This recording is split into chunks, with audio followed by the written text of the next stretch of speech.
Previously on the last Pokémon Crystal challenge run. Well, I want people to think I'm really hot. And coming up, he is a dual Ghost and Poison type spectacular leader, and he's also going to get his arse handed to him. ESPEON's what happens when Game Freak decides to make a really powerful special attacking Pokémon, but give it no blummin' moves whatsoever. And boy howdy, let me tell you, you are all going to have opinions on the learn set I have decided for this ESPEON, because it's definitely a learn set, and I will say no more until we get to the tutor. So let's see what has come out of my brain for this ESPEON.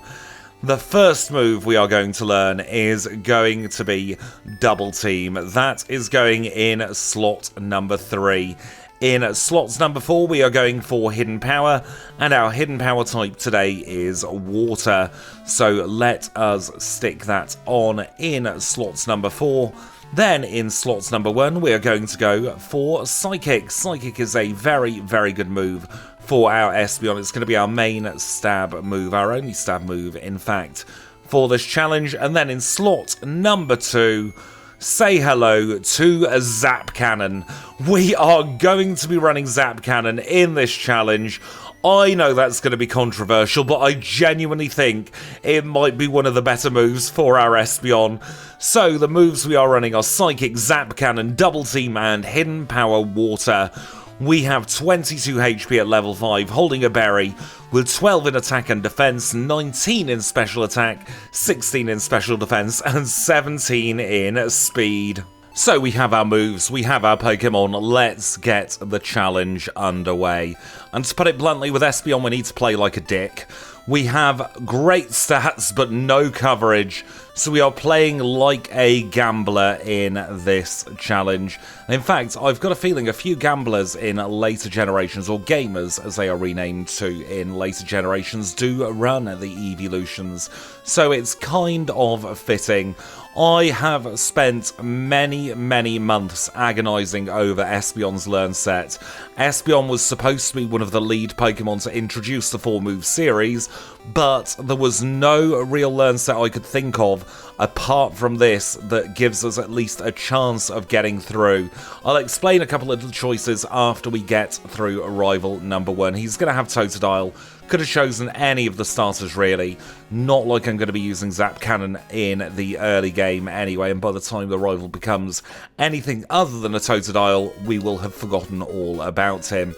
So Hidden Power Water has been chosen specifically because we see a grand total of 3 Dark and Fire types throughout the course of this challenge.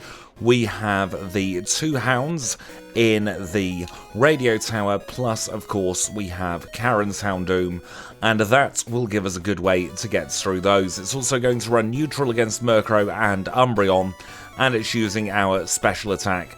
Zap Cannon is there to try and incapacitate certain opponents. We're not going to see it too often, we're going to mostly be focusing on Psychic and Hidden Power Water, but it's there for us in a pinch. And then Double Team is there for those times where we just need to evade as much rubbish coming our way as possible. Again, not going to be used much, but what else could we put in that slot? There's no sense in using a physical attack with our ESPEON, because I don't think we're going to be doing the damage output that we'll need with our physical attack.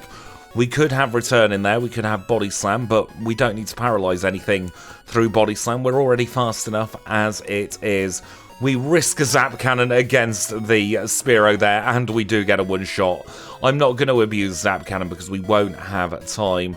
But time and time again, or time to time I should say, I will be using it. High roll on both of those Pidgey gets us through first try. And we are at Falkner, Gym Leader number 1 of 16. A Flying type specialist led with Pidgey that went down in 1. We could risk the 2-shot against the Pidgeotto with Psychic just like that, or we could have tried a one-shot with Zap Cannon, but if it missed, we would have lost time. 2:43 there for the Zephyr badge. We'll get the call from Elm. We are going to go into the Pokémon Center. We are going to do a heal because we do definitely need it. Have a little chat with the aide to get the escape rope, and we'll be on our way. Now, we are going to need some Puruscure berries in this challenge, unfortunately. No two ways about it. I doubt we are going to be able to one-shot Claire's Dragonair, and I also doubt we're going to be able to one-shot Lance's Dragonite, so we'll need both sets of Puruscure berries. What we don't need is a snake in the grass in the neighborhood. That can't be good. Let us leave here. We will go and say no to the Slowpoke Tail, and we'll make our way in to Union Cave. Stick on the rappel, move these super potions up to top spot, and we will beat up Hiker Daniel. He's got an Onyx, we've got a Psychic, and it's going to be a very easy two-shot. Could have used Hidden Power Water there, but it would probably have taken me just as long to swap over to the move with how my menuing has been lately. However, against these Geofellas, we will use Hidden Power Water. It's quad super effective, so it gets the job done. Moving through the cave, we'll ignore the Onyx Trainer. I will take on Mr. Vulpix Man, though, because I think he will be another easy KO with a Psychic. No need to use anything super effective there. Out the other end of the cave, we will go and grab the full heal, and we will go and pick up some bits from the mart. We'll get 8 repels, and then we'll get 4 super potions, leaving us with 88 Pokédollars remaining. 8, I believe, is a lucky number in some parts of the world, so hopefully we will get some luck having the 8 repels. Let's now make our way in to Slowpoke Well. We might get quick attacks here to waste a little bit of time, but then again, we might only get quick attacks once. 2 shots for 2 Pokemon there. On to our next one. This is the Grunt with the Zubat, and we are going to use a Psychic to knock it out. We're going to use another Psychic against the Ekans, and then we can move on. Grab another Super Potion, and here comes the third Grunt. We're going to swap to Hidden Power Water for the Rat. It should still be a one-shot. This is going to be a range, but I do want to save some Psychics for the End Trainer. Another Hidden Power Water will one-shot there. And we don't want an encounter, thank you very much. I said we don't want an encounter. Let us now take on this last Grunt. 1 Psychic finishes them off, and we are through. That means we get the heal from Kurtz because his back has mysteriously healed, and we make our way in to the Bug-type gym. Now, we do technically have the type disadvantage to the Bug-type gym, but I don't think it's going to mean anything in practice. We get through Amy and May, and we'll move on to Bug Catcher Al. And I'll be very surprised if Al can do anything against us. 2 one-shots there guarantees his fate. So we'll circle around now to Benny. Spare a thought for poor Benny. He has a bunch of poison types. But we are going to start off with a Water on the Weedle, Psychic on the Beedrill, and another Water on the Kakuna. While we're at it, we will also take on Josh. We should be able to one-shot his Paris fairly easily, so we don't need to worry about that. And now it's time for Bugsy. Gym leader number 2 of 16. Bug-type specialist leads with Metapod. We'll Psychic the Metapod, it will go down in 1. We'll use Psychic on the Scyther, followed by a Hidden Power, and we two-shot it. We Hidden Power the Kakuna, it goes down in 1 hit as well. And that is the Hive badge acquired. 6 minutes and 44 seconds. Now, I am going to take a very quick PP heal here because we need some PP to get us through to the top of Goldenrod, and we'll take on the rival for his second battle. This time he's going to lead with his Ghastly. We'll use Hidden Power Water against the Ghastly, it will one-shot. Misclicked there, didn't mean to use Hidden Power, but we'll keep on using it there. And we're just going to use Psychic here against the Croconaw. Growing up to level 18, we could have Zap Cannon, but again, it's a 50-50. Zap Cannon is very, very circumstantial. We won't use it unless we absolutely have to. Let's now start making our way through the forest here. We will reunite the Farfetch'd with its human, as we always do. We'll have a little chat with the Charcoal Maker. He will give us a scythe, and then we shall make our way through the tree, sticking on another repel, and we might as well use a potion. Just get ourselves back up to close to full health. Now, PP restoration items are going to be very important in this challenge, to the point where I am going to be picking up the PP up in a Mount Mortar at some point during the housekeeping. I very rarely get it, but it's going to mean that we are able to use 3 PP ups before we get to the league. 4 PP ups rather before we get to the league, goodness me. And then combining that with the one in Celadon City, we are then going to be able to have 7 PP on Zap Cannon and 16 PP on Psychic. So yeah, I think this is very much a PP up worthy run. We'll get on the bike now, seeing as we picked it up, and that will let us move in at double quick speed. I had a look actually at when I started using the bike. It was on the 3rd ever video on the channel. The Dodrio challenge was when I started cycling. So I have been a certified cyclist here in Generation 2 for nearly 4 years actually, well over 3.5 years at this point, goodness me. That is scary to think about actually, how long we have been doing the same challenges over and over again, and yet we're still discovering new things almost every month at this point. Let us now take on a Lickitung. We'll knock it out in one, and we have defeated Isak. We'll use the escape rope, and now we must remember to get the Rentalabra from the game corner. If we don't, then we get slowed down quite significantly. With the Rentalabra acquired, it's time for a trip up north, but we're going to get off the bike here, because that's the way we get through route number 35.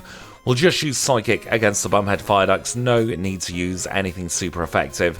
They'll go down in a one-shot all the same, and then we'll get back on the bike to go through National Park. Gonna try taking on Mark, might not be the smartest idea, but I would like his experience points. It's a one-shot on both of the Abra, that's very good to see. Probably going to be a 2-shot on the Kadabra. Confusion hits, does nothing at all really. So we do make it through. We'll have a little chat with Floria, she'll go back to Goldenrod. And while we are here, we'll beat up Alan. His Tangler is going to be a one-shot, so we didn't need to worry about that. We will now Rentalabra all the way back to Goldenrod City. Do another quick PP heal so that we don't have to worry about that so much in the gym. And that's where we're heading now. This is gym number 3, it's Whitney's normal type gym. And we just have a last carry to get through. She does, of course, have super effective moves against us, so we'll just have to one-shot her. That's the way we get through her. And now it's on to Whitney. 3rd gym leader, normal type specialist, leads with Clefairy. One shot on the Clefairy, knock it out. Onto the Miltank we go, we outspeed, we 2-shot, and we have got the next badge in 11 minutes and 9 seconds. Not too bad at all, very happy with that. We are a very, very strong special attacker, and I'm very glad that there aren't too many Dark-type Pokemon in this generation. Let us now start cycling back up north. I think we will take on Kim, actually. She's going to be some good experience. We'll get off the bike for Ivan, though. We don't need to take on Ivan. So we'll just do that, bypass him, bypass both of those spinners, and we'll be on our merry way now through to Ecruteak and Olivine. First thing we need to do is annoy the tree. Still no shiny. One day it'll happen. We'll get ourselves the big hammer from this man who was annoyed at the tree. Not sure why he didn't try hammering the tree himself. Would have made some sense to me. Now we do need to pick up the ether in this corner, and we are going to go straight towards Olivine City. Olivine is going to give us some extra levels, and we also do want things like the Mintberry, and we also want the nuggets covered in a little bit of cow poo. No Norman for us today, he's a bad idea. Water Psychics are a little bit annoying for us. We do have Zap Cannon, but I don't want to have to rely on it just for a puny little trainer like Norman. We can use Psychic on both these Pikachu, getting up to level 23 in the process. We'll go down here and then we'll chat with the rival in Olivine. He's not going to say any sense, but then when does he? We'll go into the mart now. We'll grab our 11 Super Repels. Don't think we need to go into the Pokemon Center until after we've had a little chat with the burly man, get ourselves strength, and now we will do another PP heal. And with that, let's start climbing. The lighthouse will do a little bit of lighthouse keeping. We're going to start off with Gentleman Alfred here. He's got a very bulky Noctowl, but his Noctowl doesn't do anything to us, so we end up two-shotting it. And then we have Gentleman Preston next, I think is his name. I always forget this guy's name, or should I say I'm never confident about this guy's name. I know he's called Preston, but for some reason it just never sticks. I know she's Connie, and we are going to Connie her out of the victory here by using a single Psychic to dispose of her Marill. And then I think that's it for the trainers here in the Lighthouse today. We'll pick up the Super Repel from this corner. We'll have a little chat with Jazz. She's going to sell us the same cock and ball story as always. We'll go and grab the rare candy and we'll escape rope out. Now we do have quite a bit to do before we go to our next Pokemon Center. So we're going to take the chance to do a PP heal there. And now we'll cycle our way back to Ecruteak City, because it is now time to actually do stuff here. And we're going to start off with the Kimono Girls. This is purely so that we have a good chance of getting rid of the Magnemite for rival number 3. If we take these on now, we're going to stand a slightly better chance. It's ESPEON versus ESPEON. We've got Hidden Power, she's got Stand Attack. Oh, you horrible, horrible, horrible woman. Never mind, we do get through, only wasting 1 extra PP there. Here comes an Umbreon. We have a Zap Cannon. We miss first time. We miss second time, but we do connect third time. That means we'll swap to Hidden Power now. And she didn't end up fully paralysed at all. What a bloomin' scam. Never mind, we've got 2 easy Kimono Girls coming up next. Starting off with the Vaporeon. We'll use 2 Psychics there, and then we have a Jolteon for dessert. And this should be a very easy one-shot. Almost, but not quite level 26. We'll have a little chat with the man staring at the stage, and then we will do a heal when we get into the Burnt Tower, which is where we are heading now. So this is Eusine. This is the first and last time we will ever lower ourselves to speak to Eusine, and we will hold on to this berry as well. Why the heck not? Stick on a Repel, and we'll start making our way towards the third rival battle. This time he is going to lead with his Haunter. We're not going to complain at that. Easy one shot. Get rid of it in 1 hit. Up next is the Croconaw. We Zap Cannon and it connects. Hidden Power will now be a one shot on the Magnemite. And then a Psychic finishes off the Zubat. Very good stuff. That is what we like to see. A nice and simple rival number 3. We will now release those beasts by falling through the floor. We will get ourselves an escape rope out of here, and we'll go back in to pick up the HP up. We're going to sell that for some vitamin money in just a little while, but before we do that, we do need to make our way in to gym number 4. This is Morty's dual Ghost and Poison type spectacular gym, and it's going to be an absolute breeze in here today. I really cannot see any way for any of these trainers to deal even a single HP of damage on us. And I was, in fact, correct with that assessment. We have had a damageless gym so far. We can now plonk Psychic back in 2 top spots here, just to get through Medium Martha, and we'll engage Morty in battle.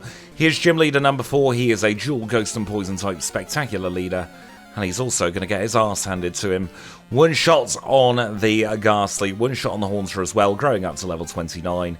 Here comes the Gengar, there goes the Gengar, and we will finish off the last Haunter as well.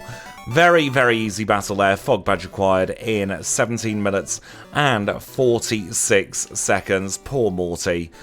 Somebody needs to show him that Mischievous exists. It might end up making him a slightly less bad gym leader. That's the wrong entrance of Mount Mortar.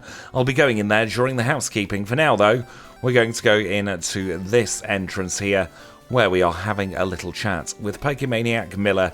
He's got a pair of Nidos, they're both weak to the water type, so we are going to get 2 very, very quick one-shots for some extra experience points there, and of course a little bit of extra cash money moolah.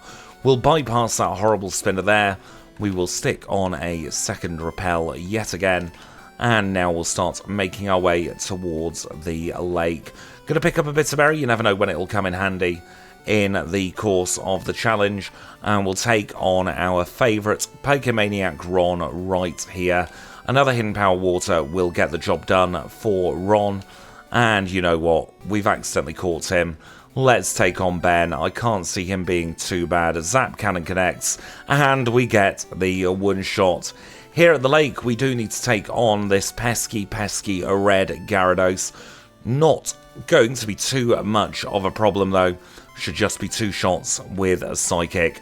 We grow up to level 31. We'll have a little chat with Lance the Liar with the Flyers. He is going to go to Mahogany, and we're going to ignore him for a bit. We've got better things to do. We've got to save a sheep before we even think about some evil dog napping team. Before we save the sheep though, I do want to get the full restore from there, and I also want to get the first of our rare candies. And with that, we shall now use the Rental Abra to teleport all the way back to Olivine City. We'll do a quick PP heal here, and then we shall go in to the water and cross the open seas. We do have to get past Swimmer Kaylee here, but if we just pause a frame or two, then she is looking in the wrong place. We don't get any encounters with that repel. We'll go into the dodgy shop, get the secret potion from the bloke here, and into another very easy gym. This is going to be an absolute massacre for all of these gym trainers. We have 130 in our special attack, and the fighting type is very, very weak to the psychic type. So all I need to do here really is mash down the A button, and we will get the victory. It's press A to win in this gym. We grow up to level 32 against a Knob. We'll use the Burly Man's phone number to get through these boulders, and then we have good old Lung. Gonna use Hidden Power Water against the Mankey actually here at Lung, just so that we can conserve a little bit of text. We'll use Psychic for the other 2 though, and then we will take on Chuck. Gym Leader number 5, Fighting Type Specialist, about to have one of the worst days of his career. Leads with a Primeape, we say goodbye mate to the Primeape. Out comes the Poliwrath, it faces our Wrath, we grow to level 33, and that is the Storm Badge all acquired. We get ourselves TM01, that does contain Dynamic Punch, and now we'll have a little chat with Chuck's wife, and I have some housekeeping to get on with. We also ended up doing the rocket section at the same time as housekeeping. We are now through the Mahogany hideout though. Absolutely nothing happened in here. It was just a bunch of one-shots. And now we shall leave with the escape rope and get into our next gym together. This is Price's Ice-type gym. He is our 6th leader today, an Ice-type specialist who leads with a Seal. So one shot on the Seal with Psychic. Out comes the Dugong. We miss a Zap Cannon. It was worth a shot, wasn't it? We'll just use Psychic from here on out, growing up to level 36 in the process. We'll Hidden Power the Piloswine. It will go away in one shot. And that is the Glacier Badge acquired. That does mean we have 6 badges, so we are very, very close to getting that call from Elm. I'm just going to use a very quick Super Potion, and then we will Rental Abra back to Olivine City. Oh, there's the call from the bike shop. Was wondering when that was going to happen. Let's start now very, very quickly ascending this lighthouse. We are quick, sharp, and in a hurry going up here. We've got places to go, people to see. We want to go somewhere very, very cold, but before we are able to do that, we have to chat with Jazz. She's going to pretend to give the secret potion to Amphi, but we know she's giving it to her Steelix, really. We will now escape rope out of there, and we'll go into her gym. This is Jazz. She is leader number 7 of 16. She is a Steel-type specialist who leads with Magnemite. We're going to use Hidden Power on the Magnemite. It will be a one-shot. What about the Steelix? What do we think? Of course, it's going to be a one-shot as well. Growing up to level 37, we have defeated Jasmine to obtain the Mineral Badge in 28 minutes and 26 seconds. There's that call from Elm. That means we do now have to go back to Mahogany Town, and we're going to start heading east towards the ice path. We must be on the bike to avoid him. Now, I like setting my TP spot in Olivine as opposed to setting it in Mahogany, because Mahogany is far easier to access on the fly menu than Olivine. Olivine's right in the middle of it, so if I can keep my TP spot at Olivine for as long as possible, I absolutely will. In fact, in this one, I ended up, during the housekeeping, accidentally selecting Olivine, and I used it to my advantage there by keeping my TP spot in there, meaning that the menuing was much, much smoother going out to the Olivine City gym in the end. Let us keep on making our way through this ice path now. We don't have any ice type moves, so we don't need the Nevermelt Ice. I'm getting really bad at that one ledge. I don't know what it is about that one bloody ledge, but it is absolutely my Achilles heel at the moment. For love nor money, I cannot get consistent over it. And it's not even a particularly difficult ledge, it's just my brain having a moment with it. Let's get into Blackthorn, let's dip into the Pokemon Center for no real reason. We will use 11 Max Repels here in the store, and we are going to buy some, or should I say pick up some more items going down here. We want the Elixir, we want the Nugget. I'm going to pick up the Revive because I can sell it for some money in a moment. We definitely want the PP up, and then we absolutely want the extra Persecure Berry today. But that's everything on this side of Johto. Let's get back to Goldenrod, and we'll do Rival number 4 next. And now, with the first half of the radio tower all complete, we can make our way into the basement, where we're going to get ambushed for the 4th and penultimate time by the Rival. This time he's going to lead with his Golbat. We'll use Psychic and we will get it out of here. Sneasel Pleasel's next. Zap Cannon misses first try, but it does connect second time and is a one-shot. We hit a Zap Cannon against the Feraligatr as well. Very good stuff. Hidden Power Water should take care of the Magnemite, and we are on to the Haunter. A one-shot with a Hidden Power Water finishes off the Haunter, and we are through the Rival for the 4th and second from last time. We got very, very lucky with the old Zap Cannons there. I wasn't quite expecting that amount of luck, but I'll absolutely take it. It does mean we can conserve some PP going through the rest of the rockets here now. Now, one thing I did do is pick up the extra PP up from Mount Mortar. So that means we have used 4 PP ups so far in this challenge, which I think might be a record up until this point, but it's definitely worth it when you're running such low PP moves as Zap Cannon and Psychic. We actually have a fairly tricky battle coming up in just a moment. I say fairly tricky, it'll be easy because we've got Hidden Power Water. But on paper, it will be very tricky. So let's skip ahead to that last rocket. So we have now made it to the very top of the radio tower, where we have just the final executive left to go. He leads with Houndour, we one-shots with Hidden Power, out comes another one, and it's going to be another one-shot, and then we'll one-hit the Coughing as well. Very easy battle there, Hidden Power Water showing its worth. We'll have a little chat with the director. Well, it's not much of a little chat. It's a very long chat with the director because he can't keep his frigging gob shut.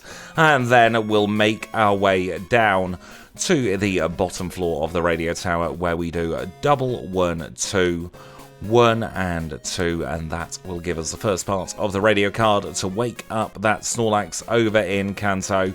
We've got a long way to go until we get to Kanto though, and the first step towards getting there is by getting ourselves into the next gym. This is Claire's Blackthorn Dragon-type gym, and we're going to stick Psychic back in to top spots here for this gym. I really, really hope that we have enough in the offensive department in order to get through her dragons. I am very worried about the potential of being paralysed and stalled by her Dragonair, but we'll cross that bridge when we come to it. I might even use some ultra early rare candies if we have to. We're about to find out in just a battle or two's time. We can get through Cody fairly easily here using Psychic, and then we'll see how much we do against Cool Trader Mike's Dragonair.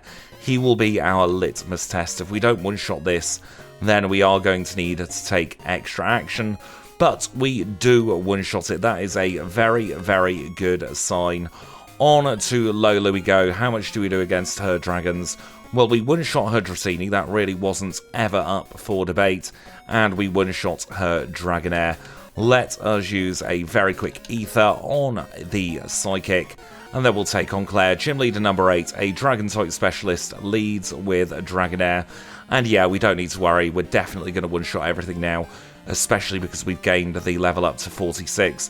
3 one-shots to get us started. Out comes the Kingdra. Ooh, Zap Cannon? No, probably not a good idea, actually. We'll take the Healing Loop. No, we won't. We will definitely RNG manipulate that. That wasn't sheer BS luck at all. And get the critical hit. Oh, it's making up for some of the runs I've already recorded, let me tell you. Let us now take on Darren. We'll take great pleasure in one-hitting his Dragonair. And now we will make our way around the Dragon Shrine. We'll get the Max Elixir there, we'll go through this whirlpool, and we'll enter into the shrine itself, where we will answer this brief little survey of 1 1 2 1 and then 2. Exactly the same answers as the radio card. That prompts Claire to enter into the Dragon Shrine, and she is going to give us the Rising Badge in 39 minutes and 31 seconds. That's a really good time, especially considering how absolutely ridiculous the learn set is on our ESPEON. Let's grab this other Max Elixir, we might end up needing it, and it's only a few seconds. We'll escape rope out of here, get the call from Elm, he's yakking away as always, and we'll ignore him and head towards the Pokemon League. Must be really, really mean for Elm if he's looking out of his window after calling us, thinking, oh, he's coming. And nope, actually, he's just using New Barktown as a cut-through. Megan there, trying to get some screen time. Not your time to shine, Megan. Maybe another challenge, but not today. However, Rena, it is your time to shine. How are you today with your Starmie? You having a good day? I'm about to make it significantly worse.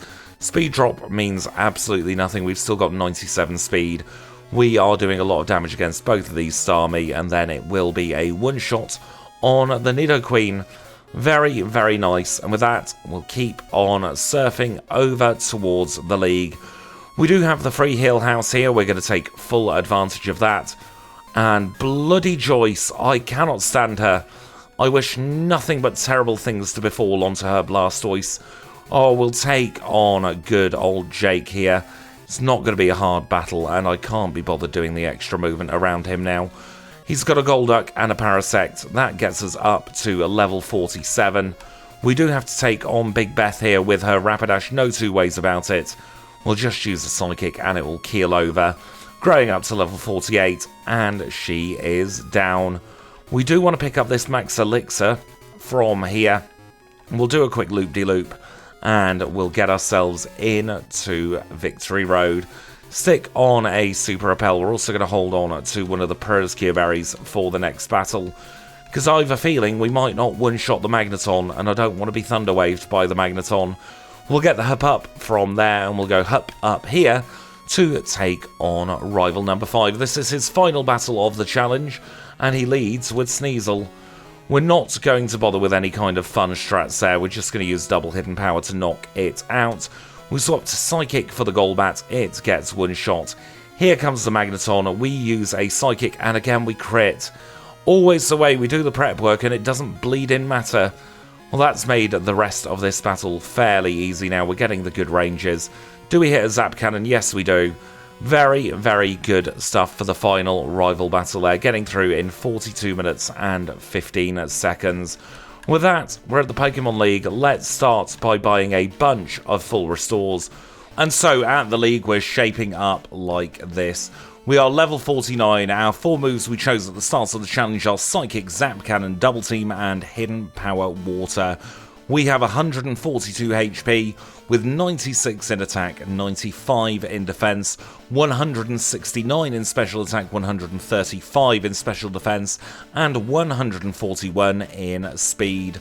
Don't forget, those are just the out of battle stats. We will get a big buff in battle, as we'll see in a moment, against Will. Now, I think this league is going to be fairly easy. We have the type advantage against the middle two league trainers, those being Koga and Bruno. I can't see Will dealing too much damage to us, although we might get stalled a little bit. And then I think we'll be able to blag our way through Karen. That's the hope anyway. Let's get the timer running and let's see how we get on. This is league member number 1. This is Will, a psychic type specialist, who leads with Xatu. Zap Cannon connects and it knocks out. Xatu number 2 comes out. We're going to use Hidden Power on this one.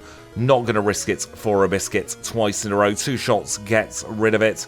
We don't have anything great for the Jinx. We're going to have to Hidden Power her. We crit. She has sent us to sleep though, but all she's going to do is slap us.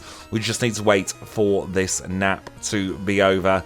Please don't be a long nap, because double slap is a very flaming long move. Of course, we are on longest flaming possible sleep there. We do get through at long bloody last. Onto the Executor we go. It's going to use Egg Bomb and it's going to miss because it's a little bit rubbish like that. Here comes the Slowbro. There goes the Zap Cannon. We are through Will. Oh, that Jinx has really annoyed me. But it's fine. We should be able to take on Koga next. League member number 2, Psychic type specialist, leads with Ariados. Psychic on the Ariados is a one-shot. Fortress is next. We critical hit it, so we don't need to worry about it being a bomb. We have the victory in the bag here against Koga now. Everything else is going to be a very, very easy one-shot. We will get rid of all of his Pokemon just like that, just shy of level 51, and we'll move on to Bruno. For Bruno, I'm just going to use a Super Potion and the first Elixir that I see in the bag, and we'll take him on. Fighting type specialist, of course, is Bruno, leads with Hitmontop. We're going to one-hit the Hitmontop, no doubt about that, growing up to level 51. Out comes Onyx. We're not even going to bother using a super effective move against it. We're just going to keep hold of the Psychic button now. We will one-shot everything, including this Machamp, and we will have a very, very good time of it. Very easy battle there for Bruno. That moves us on to Karen. We're going to start off with a Super Potion. We'll use the HP up. Then I am going to use all 5 rare candies that we have at this point of the challenge to get us up to level 56. Holding on to a Bitter Berry already. I think that's all of the prep work we need. This is Karen. She could be difficult. She is our final league member. She leads with Umbreon. Umbreon goes for Confuse Ray. Zap Cannon misses twice. 3 times in a row we take a reset. We are just going to keep on spamming until we get the connect with Zap Cannon here. That's all we're going to do. It could take a couple of moments, but this is probably the hardest of all the league members. We get a crit there, and a Sand Attack has failed. I misclicked there, meant to go for Hidden Power, but it means nothing in the end. We'll use Hidden Power against the Murkrow, hope for a high roll. We don't get it, doesn't matter.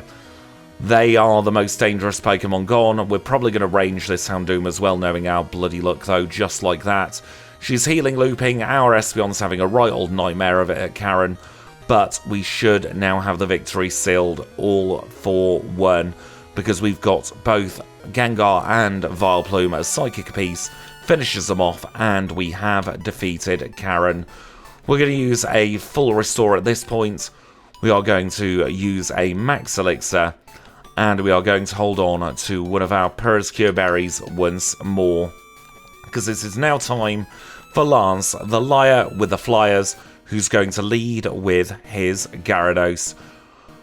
We're going to start off by spamming Double Team. We should be able to tank a few Surfs. He's not even going for Surf for some reason. There we go, there's a Surf that's hit us. We're going to get all the way up to max evasion, and then we will Zap Cannon it in to next week. Growing up to 57, here comes Dragonite number 1.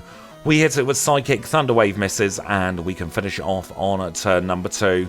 Next Dragonite comes out, and we do get paralyzed, but doesn't mean anything now. We have a very easy end to the battle.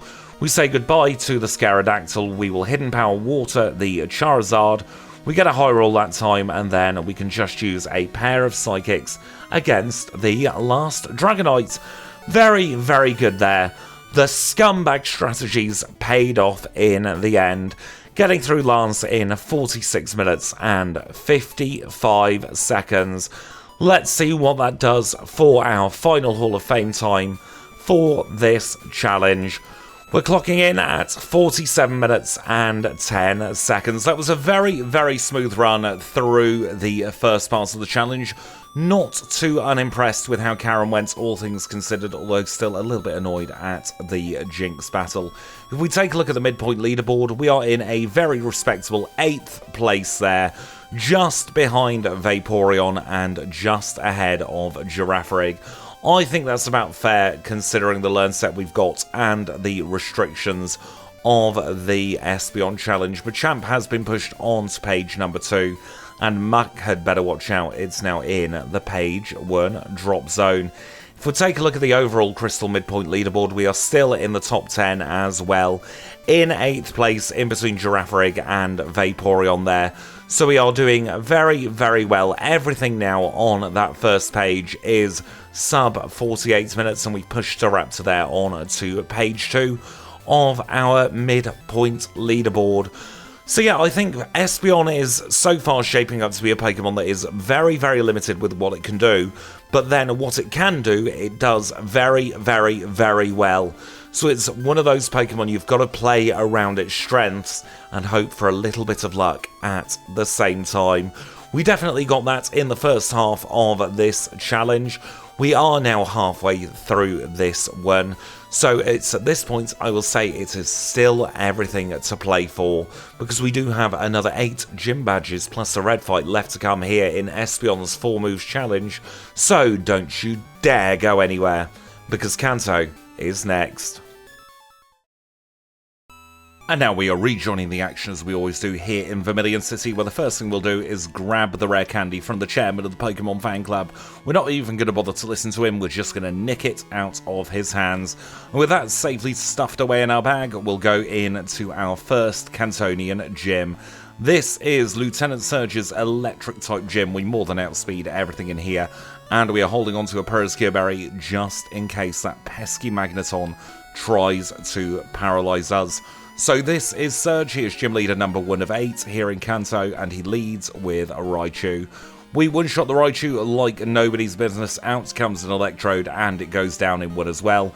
Here comes the Magneton, turns out we didn't need the Periscure Berry after all of that. Anyway, we'll one-hit the Electrode, and the final Pokemon is Electabuzz. We grow to level 59, and we defeat Surge to obtain the badge in 49 minutes and 21 seconds. Let's get out of here, get on the bike, and we'll make our way into Saffron City next. We are going to take on Sabrina next. It might not be the single smartest move in the world, but I think any battle with Sabrina has the potential to be pesky at any level, so we might as well try and get through it now. We start off with a Zap Cannon on the Peskeon, we paralyse it and Sand Attack fails. That's about as well as the battle could have started. Onto the Mr. Mime, we use a Hidden Power, it uses Barrier, and we two-shot it. The last Pokemon is Alakazam. We're just going to use a pair of Hidden Powers here, and we get through. I don't think that would have changed even if we saved her until a little bit later on. Maybe if Zap Cannon hit, then we could have got a one-shot on the Peskeon, but then we really are splitting hairs at that moment. Quick PP heal because we are still running Psychic, and we'll make our way in to Celadon City next. I do want to pick up a couple of bits here in Celadon, so the Celadon split is going to be slightly longer than it otherwise could be, because I do want the PP up. I'm not going to bother using it though until next time we menu, and that's not going to be for a little while. Let's get ourselves in to gym number 3 here in Kanto. This is Erica's grass type gym, and I think this one's going to be fairly easy. The grass type has a little bit of a penchant in Generations 1 and 2 for combining it with the poison type, so we are going to take full advantage of that, and even this Executor is going to go down in 1 hit. The Executor's bulk is no match for our special attack. We do have to get through a Paras, which is kind of annoying because it's just sitting there doing nothing. Same with the Parasect. And then the last mandatory gym trainers Pokemon is the Execute. With that, we'll take on Erica next. She is gym leader number 3 in Kanto. She is a grass type specialist, leads with Tangela. We one-hit it, wouldn't have expected anything less. Same will happen against the Jumpluff, and out comes Blossom. Even Blossom, which is fairly bulky, doesn't withstand our Psychic, and neither will the Victory Bell, so we get a lovely clean finish to the match there in 51-53. Trying to say finish when the time also starts with fear apparently is very, very difficult. Let's get ourselves down towards Cycling Road now. We have a date with Janine's gym, but before we get to Janine, we do have to beat up Birdkeeper Bob with his Noctowl. One Psychic will take care of him, and then we do the quick movement into Fuchsia City, where we take on Janine, standing in for Koga because Koga's been bumped up to the Pokemon League. A little bit of nepotism on whatever morning it is for you watching this is always good. One shot on the Crobat, of course. It's going to be a clean sweep here at Janine. The only thing that will be vaguely interesting is if she uses the Dire Hit, and she doesn't. So that means we are going to get through every single one of the rest of these Pokemon incredibly quickly. Very easy battle there against Janine, and we do get the Soul Badge in 52 minutes and 28 seconds. We are racing through the first half of these Cantonian leaders. Let us get into Saffron City now. We'll get on the bike, and we'll start making our way towards Rock Tunnel and Lavender Town. Get off the bike here, do a little pause, and that's how we get past him. Stay off the bike just for that little bit of awkward movement. And now we do have to take on Hiker Jimothy. Fortunately for us, Hidden Power is strong enough to one-shot, and now I'll make my way through the cave. There's a little bit of duff movement here and there in the cave, but altogether not the worst I have had. That means we'll get into the power plant. The repel wears off just here, so actually it was a little bit better than I was giving myself credit for. I always use the repel as a little test to see just how well I have done getting through the rock tunnel there. And with that, we'll start cycling up north because we're going to Celadon City. Celadon City, the other sea city, Cerulean City, all the seas here in Kanto. Now, that does mean it's almost time for a Nugget Bridge section. And in this one, I want to have a little bit of a whinge about Pokemon like ESPEON, because they really, really have so much potential. But the amount of special moves that ESPEON can learn in Generation 2 is terrible. You get really just Psychic and Zap Cannon. And then if you are lucky enough in the game naturally to get a special Hidden Power type, you're going to get that as well. But unlike us, because we manipulate the DVs, it's not guaranteed, and it's also not guaranteed to be 70 power. So really, ESPEON is not that good at providing coverage. Something like Umbreon will completely stall out ESPEON. If you have a toxic Umbreon, I think ESPEON is a no match for it in the slightest. So I really would have liked to have seen some kind of special moves in Generation 2 for the quadruped Pokemon, because if you're a biped and you have hands, you get the punches and they're all special in Generation 2, but there's no real equivalent for any of these quadrupeds. I think that's where the Fangs would have come in, because obviously in Generation 2 those Fangs would have been special moves because of their typing. So I think that is definitely what ESPEON is missing in this game. Overall though, we are still making very good time considering its foibles with its learn set, so we can't whinge too much. We'll use a Max Elixir, we'll get back to Cerulean City now, and we will take on our 5th gym leader in Kanto. This is Misty. She is a water-type specialist, leads with Golduck. One hit on the Golduck with a Psychic. We are going to use Psychic against the Starmie as well. I don't particularly want to risk Zap Cannon. We are on to Quagsire next. That's going to be another one-shot, and she's saving her Lapras until last. No chance for the Lapras to sing in this one. We one-hit it away, and we do obtain the Cascade Badge in 56 minutes and 1 second. Let us use the Renslander, get ourselves back to a Rock Tunnel. We will stick on another Max Repel at this point, and we'll start surfing down towards the power plant once more. have a little chat with the manager, get ourselves Zap Cannon, although we already have it. We have it for once in 4 moves. This is the first time, so you can keep your TM. We've learnt it via a super nerd in Elm's lab. We will go and chat with the manager of the radio tower now, get the ESPEON card, and we will fly over to Vermilion. Quick trip on the bike, get in front of the Snorlax, set the Pokeflute channel on the radio card, and then we will run for the hills. No time to waste trying to beat up a Snorlax there.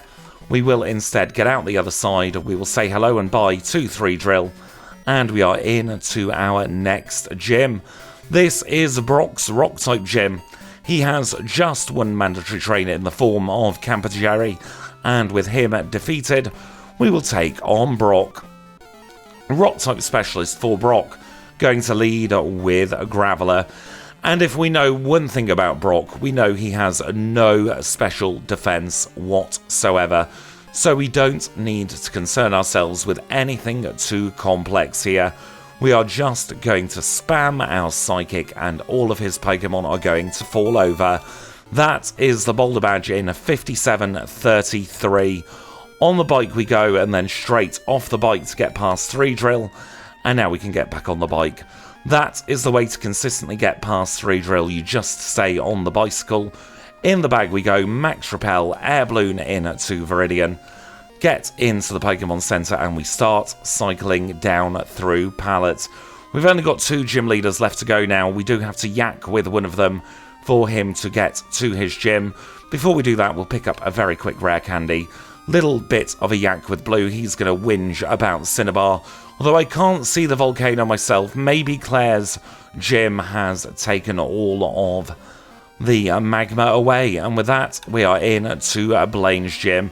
He is our penultimate gym leader, a fire-type specialist. Leads with Magcargo. We're going to hold on to the Psychic button here, and we are just going to win. It is as simple as that for Blaine. 3 1-hits finishes him off, and that is the Volcano Badge in 58.37. Now, I don't think we're going to be getting sub-hour in this challenge as much as I would love to. I don't think we've got time, but we're still going to get a very respectable time nonetheless. Let us now take on Blue. He is our final gym leader of the challenge. He leads with Pidgeot. It's a one-shot on the Pidgeot to get us started. Alakazam is next. We connect with a Zap Cannon and we paralyze it. He's going to go for Reflect. We'll finish off with a Hidden Power. We're going to continue Hidden Powering against the Rhydon here. And the next Pokemon is Gyarados. Zap Cannon connects again, so it is a one-hit wonder, growing up to 65, and we're just going to brute force this. Didn't mean to do that, unfortunately. I meant to go for Psychic.